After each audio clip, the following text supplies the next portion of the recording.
여러분이 겪고 있는 고난은 무엇입니까? 그 고난 속에서 여러분이 깨달은 것은 무엇이며 깨닫고 있는 것은 무엇입니까? 우리가 출애굽기 말씀을 읽어가는 가운데 출애굽기 7장부터 12장까지에는 그 유명한 10가지 재앙이 나옵니다. 하나님이 애굽 땅에 내리신 10가지 재앙. 첫 번째 재앙은 무엇입니까? 나일 강이 피로 변하는 그런 재앙입니다. 물이 피로 변하는 재앙. 두 번째, 개구리가 올라와 애굽 땅을 덮어버리는 재앙. 세 번째, 땅의 티끌이 이가 되어서 사람과 가축에 붙어 괴롭히는 재앙. 네 번째, 애굽의 집에 파리 때가 가득한 재앙.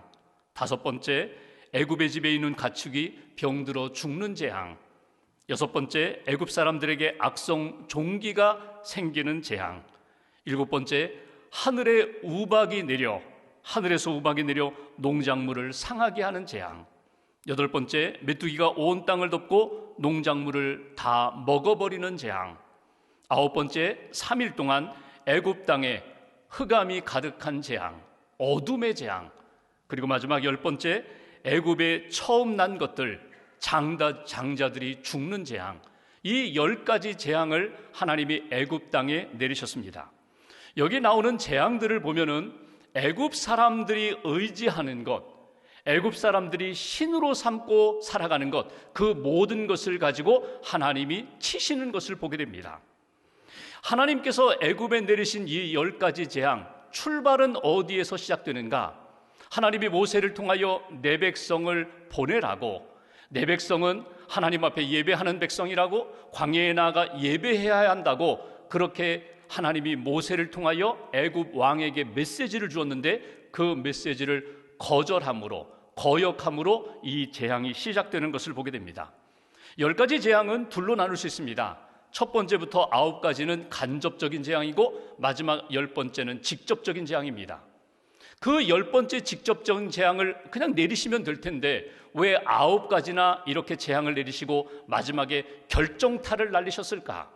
하나님이 바로에게, 애굽 사람들에게, 또 이스라엘 백성들에게 권면하시고 설득하시고 기회를 주시는 것입니다. 이 재앙을 통하여 내가 누구인지를 알라고, 이 재앙을 통하여 하나님이 무엇을 원하시는지를 깨달으라고 계속해서 설득하시면서 주시는 재앙을 우리가 읽을 수가 있을 것입니다.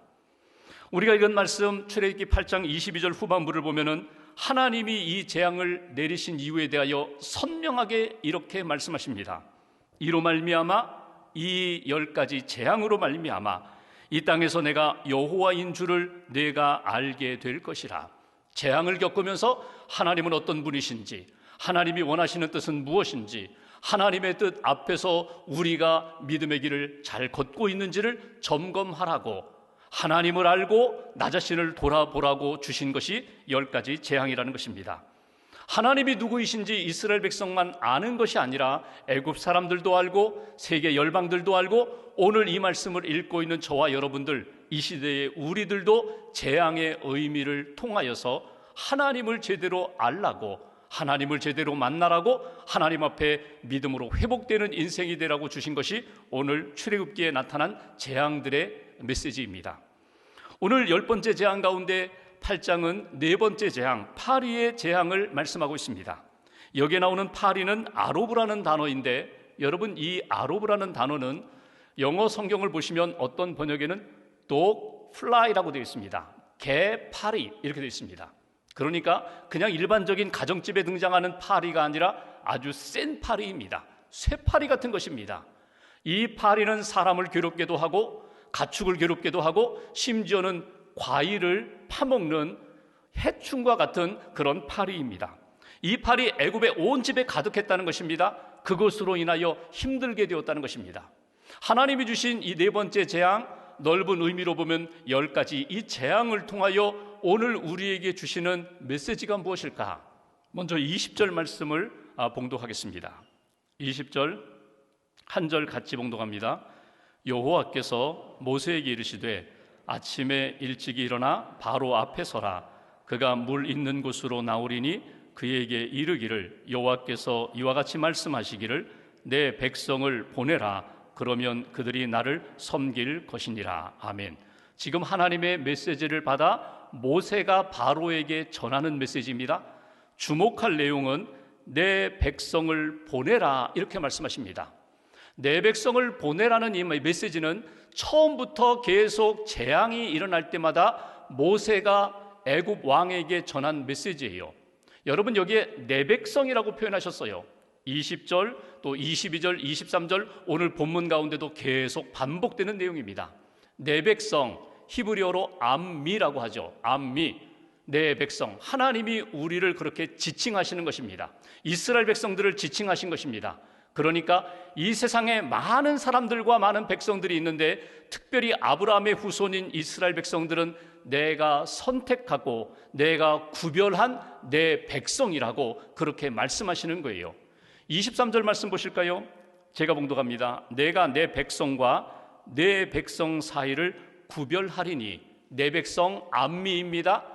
그리고 애굽 백성, 바로의 백성, 내 백성이 아닌 로암미, 애굽 백성입니다. 이 둘을 구별하겠다고 그렇게 말씀을 하세요. 여기 23절에 나오는 구별이라는 이 단어가 조금 우리가 생각할 필요가 있는 단어입니다. 페두트라는 이 단어는 구속, 구원이라는 의미를 가지고 있는 구별입니다. 그러니까 하나님이 이스라엘 백성들을 애굽에서 살고 있는 애굽 다른 백성들, 애굽 사람들과 구별하셨다는 거예요. 어떻게 구별하셨다고요? 내가 그들을 구속했다. 구속했다라는 것은 하나님이 값을 지불하고 그들을 선별하셨고 건져내셨다, 구원하셨다는 것입니다. 하나님이 내 백성 구별하여 구속하여 구원하여 내 백성 삼으셨다. 이것이 오늘 하나님이 말씀하시는 내용입니다. 여기에서 하나님이 내 백성을 구별하였다, 구별하리라, 이 메시지 속에 우리에게 주시는 첫 번째 하나님의 말씀이 무엇일까? 하나님은 우리를 구별하셨다. 이것이 첫 번째 주시는 메시지예요. 하나님이 이스라엘 백성들을 구원해 내셨다. 하나님이 오늘 우리를, 나와 내 이웃과 믿음의 사람들을 하나님이 구별하셨다, 구속하셨다는 거예요. 여러분, 교회를 에클레시아라고 말을 합니다. 에클레시아라는 그 뜻이 무엇입니까? 세상과 어둠과 죄 가운데 있던 사람들을 하나님이 건져내셨다, 불러내셨다거든요. 세상 속에 있는 이들을 불러내셔서 믿음의 공동체, 믿음의 사람들이 되게 하셨다는 것입니다. 하나님이 우리를 에클레시아, 교회로 삼아주셨습니다. 하나님이 교회된 우리들을 거룩한 성도로 삼아주셨습니다. 그러니까 이 세상에서 여전히 살고 있지만 어둠도 죄도 우리 앞에 펼쳐지고 있지만 우리는 구별된 사람들, 거룩한 사람들, 구원받은 사람들, 하나님의 백성이야. 이 암미, 내 백성이다, 너는 내 백성이라는 것 잊어버리지 말아라. 아, 예, 하나님, 저는 하나님의 백성입니다. 제 소속이 하나님께 있습니다. 저는 하나님의 자녀요, 예수님의 제자요, 하나님의 백성임을 저는 한순간도 잊어버리지 않겠습니다. 이것이 오늘 우리에게 주시는 메시지예요. 바로는 끊임없이 이렇게 이야기합니다. 너희와 우리와 다른 것이 무엇이냐?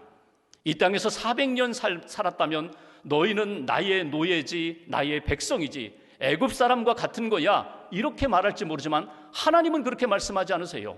400년을 이 애굽 땅에 살고 애굽 왕 바로의 통치하에 있다 할지라도 너희는 구별된 사람들이야. 너희는 내 백성이야. 아브라함의 후손이야. 하나님을 믿는 백성이야. 하나님을 믿고 하나님이 주시는 구별된 신앙 의식을 가지고 사는 백성이야. 이것을 한순간도 잊어버리지 말아라. 이렇게 말씀하십니다. 그리고 오늘 본문 20절을 보시면 후반부에 이런 표현이 있잖아요. 내 백성이기 때문에 나를 섬겨야 하리라.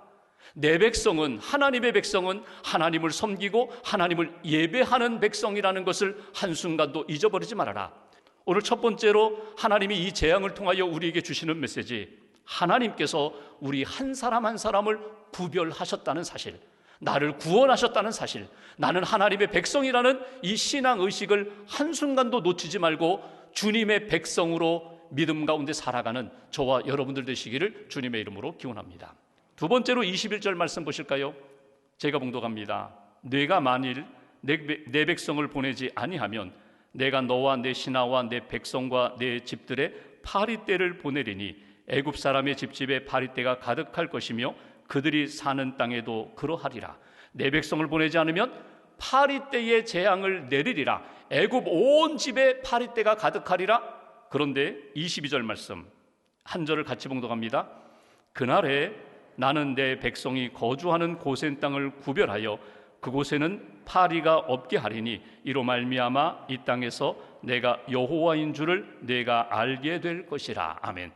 애굽의 온 땅에 파리떼의 재앙을 내리리라 이렇게 말씀하셨는데 22절에 하나님이 이렇게 말씀하십니다. 그날에, 재앙이 내리는 그날에 나는 내 백성이 거주하는 고센 땅을 구별하리라. 고센 땅에는 파리떼 재앙이 임하지 아니하리라 이렇게 말씀하시는 것을 보게 됩니다. 여기 22절에 나오는 구별이라는 단어는 23절에 나오는 페투투라는 그 구별과는 좀 다른 단어예요.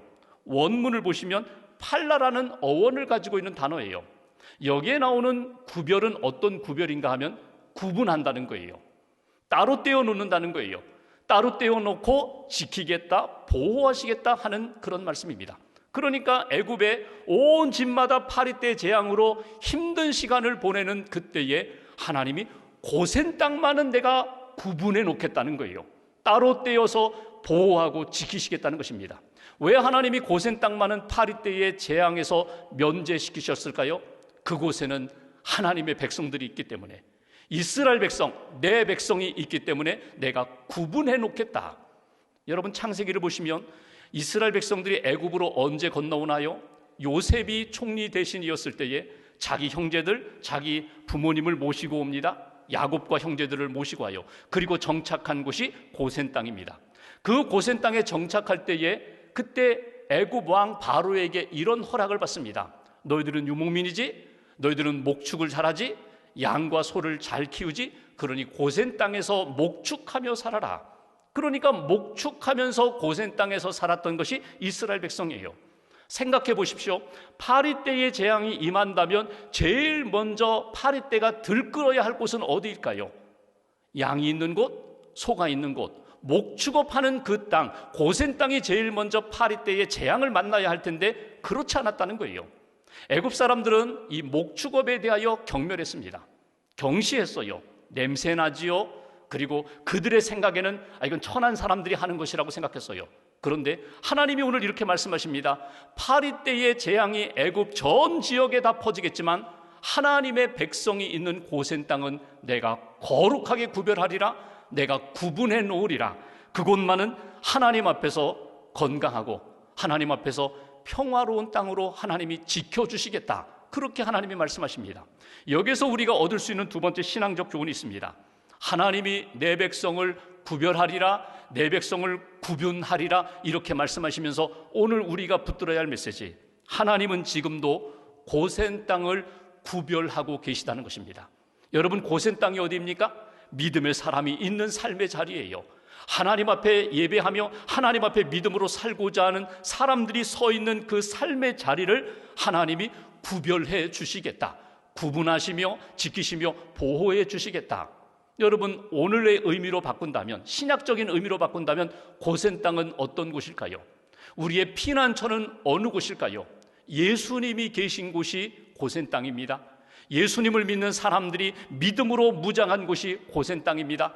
하나님 앞에 믿음으로 나아가고 예배드리고 기도하며 하나님의 임재하심을 경험하는 그 삶의 자리가 고센 땅이 된다는 거예요. 여러분의 삶의 자리는 어디입니까? 여러분의 삶의 자리는 어떻습니까? 믿음의 자리입니까?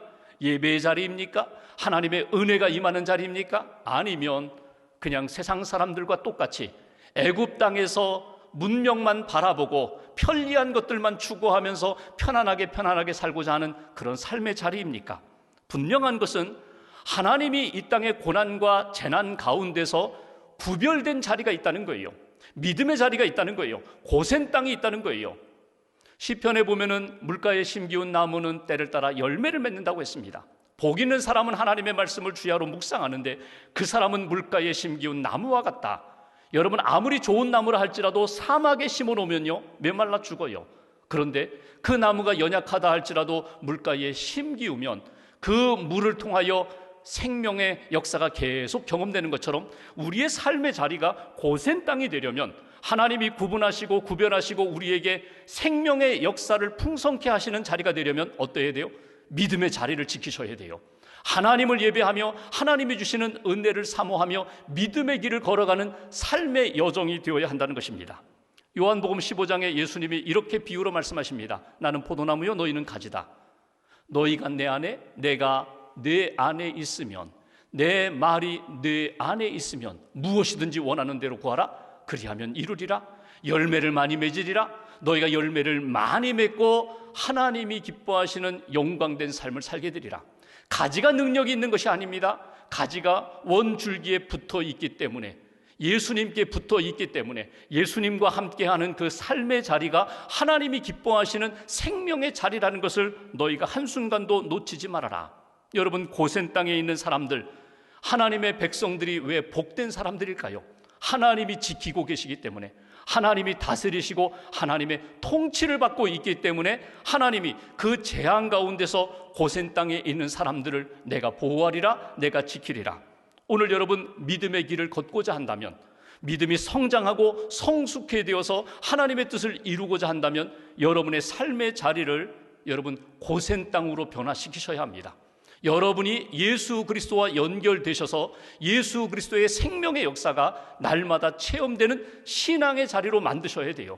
가정이 그 자리가 되셔야 합니다. 일터가 그 자리가 되셔야 돼요. 사람들과의 만남 속에서 하나님을 찬양하고 하나님을 의지하며 기도하며 믿음의 뿌리를 내리는 자리, 그 자리가 바로 여러분 신앙의 고센 땅이 된다는 것을 여러분 잊지 마시기 바랍니다. 하나님은 지금도 고센 땅을 구별하고 계신다. 하나님 앞에서 하나님, 내가 말씀 붙잡았습니다. 은혜 붙잡았습니다. 하나님이 주시는 생명의 열매가 나의 삶을 통하여 나타나게 해달라고 그렇게 기도하시면서 지금도 구분하시고 복을 주시는 하나님의 은혜가 여러분들의 삶과 삶의 자리 가운데 나타나기를 주님의 이름으로 기원합니다.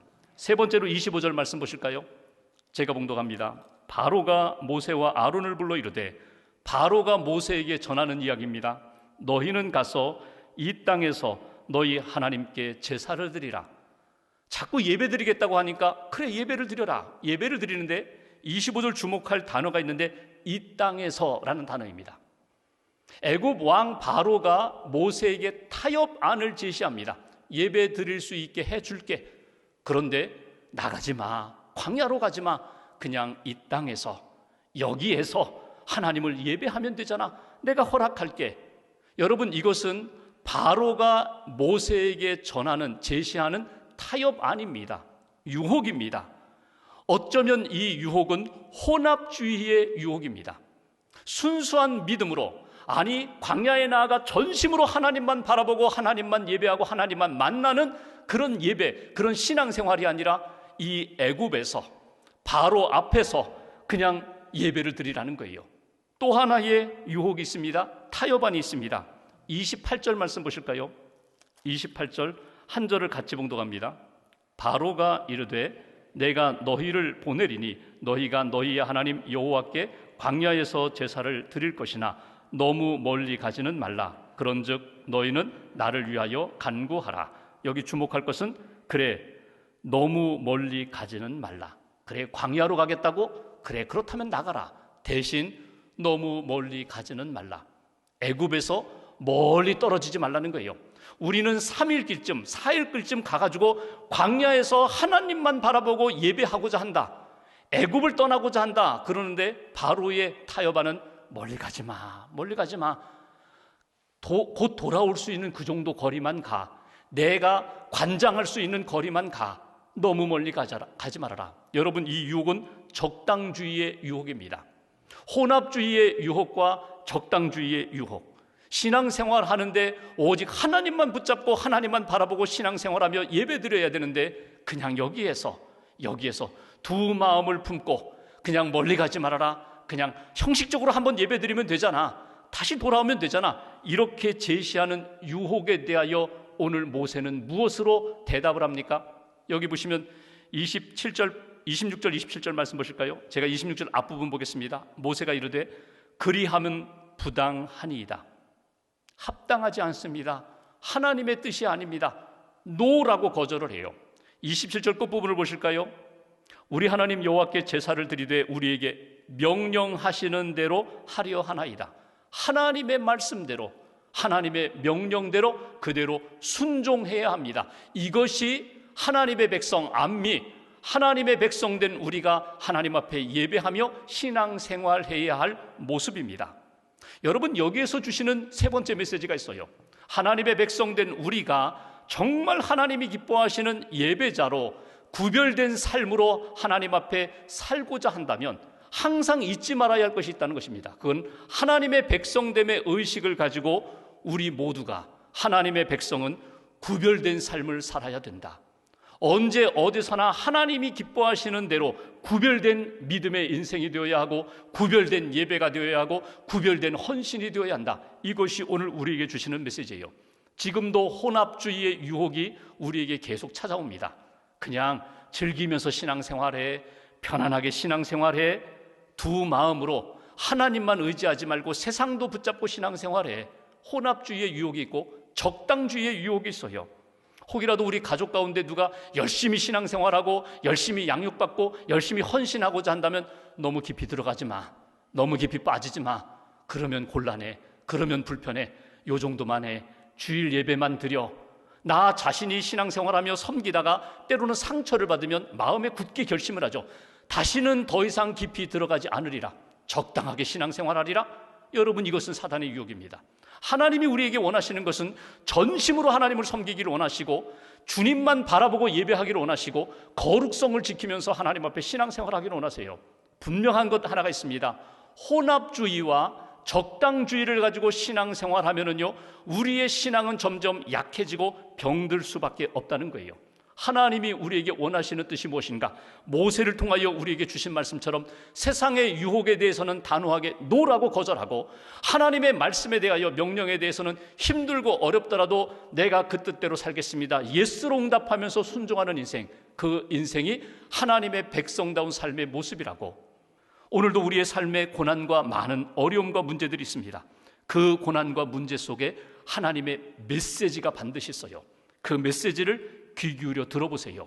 하나님은 어떤 분이시고, 나를 향한 하나님의 뜻은 무엇이고, 하나님이 내게 주신 일들은 무엇인가, 해야 할 일은 무엇인가, 어디에 머물러 있어야 되는가, 감당해야 할 자세는 무엇인가. 하나님의 메시지를 외면하지 마시고 그 말씀 붙드시고, 오늘 내가 하나님의 백성입니다, 하나님 주 뜻대로 살겠습니다, 내가 하나님 앞에 구별된 삶을 살겠습니다, 다시 한번 다짐하시면서 한 주간 동안 우리의 삶을 통하여 하나님의 영광과 뜻이 나타나는 복된 길 걸어가시기를 주님의 이름으로 축원합니다.